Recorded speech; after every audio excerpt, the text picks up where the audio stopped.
Bienvenue à nouveau.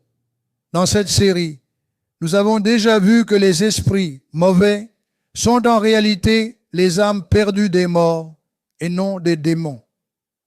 Nous avons également vu comment le Seigneur nous a conduits à amener ces esprits mauvais à se rendre à Jésus plutôt que de simplement les expulser.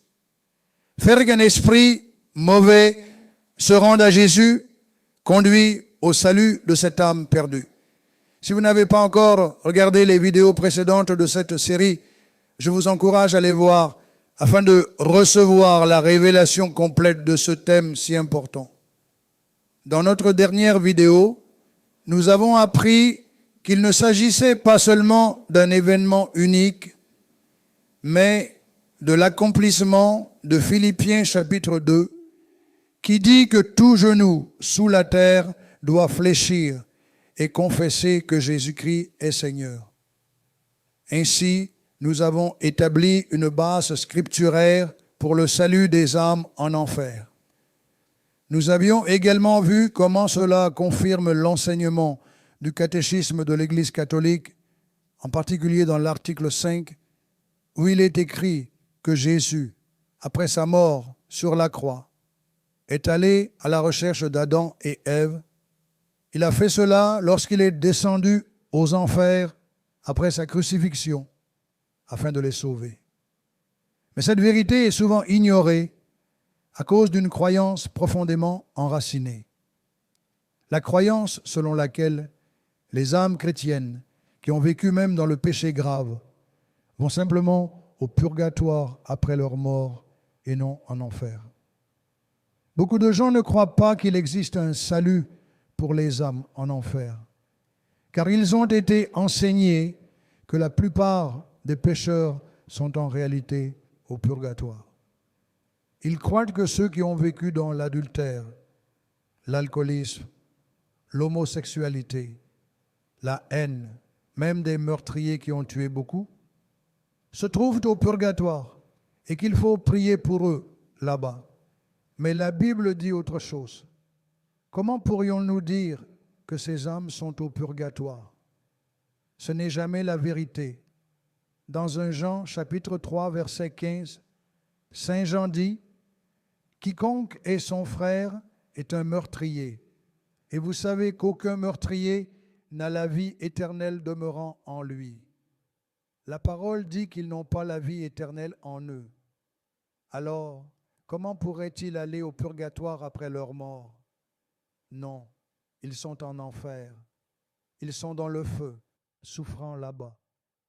De même, dans Galates chapitre 5, verset 19, Saint Paul énumère les œuvres de la chair, fornication, impureté, dissolution, idolâtrie, sorcellerie, inimitié, querelle, jalousie, emportement, dispute, division, envie, ivrognerie, orgie et autres choses semblables.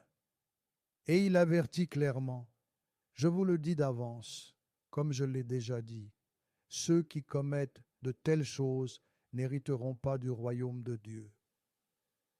Il dit clairement qu'ils n'hériteront pas du royaume de Dieu. Même si quelqu'un est chrétien, s'il vit dans ses péchés, il est en dehors du royaume de Dieu. Si, déjà sur cette terre, ils ne sont pas dans le royaume de Dieu, comment pourraient-ils aller au ciel ou au purgatoire après la mort? C'est impossible. Où trouve-t-on le purgatoire dans la Bible? Vous lisez l'enfer dans la Bible, les mots Hadès et Sheol en grec et en hébreu respectivement.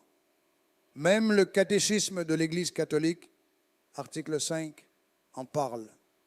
Mais la Bible elle-même ne mentionne jamais un lieu appelé purgatoire. On enseigne que le purgatoire est un lieu de purification, un lieu de souffrance moindre. Je crois qu'il existe un tel lieu, même si son nom n'apparaît pas dans la Bible, mais il est réservé à un groupe spécifique. Ceux qui ont mené une vie normale, qui ont commis de petits péchés comme mentir, mais pas des péchés graves comme l'adultère ou le meurtre. Je parle de baptisés qui n'ont pas commis de graves offenses, mais qui, par faiblesse humaine, sont tombés dans de petites fautes. Pour ces personnes, Dieu permet un lieu de purification que l'on peut appeler purgatoire. Mais je crois que 99% des âmes sont en enfer à cause des péchés graves qu'elles ont commis en désobéissant à la parole et au commandement de Dieu de leur vivant.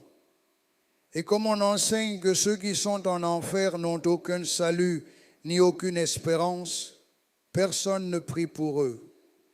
C'est une vérité difficile. Savoir que tant d'âmes sont en enfer peut sembler désespérant.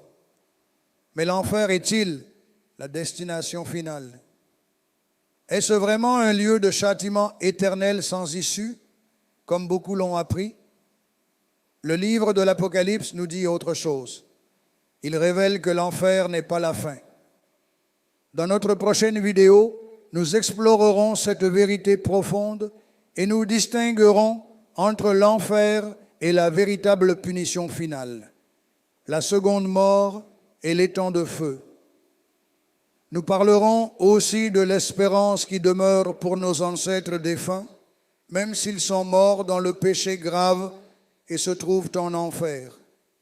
Cette espérance est la clé pour briser de nombreuses malédictions et liens dans votre vie, des échecs répétés, des problèmes financiers, la difficulté à vaincre certains péchés et des soucis familiaux.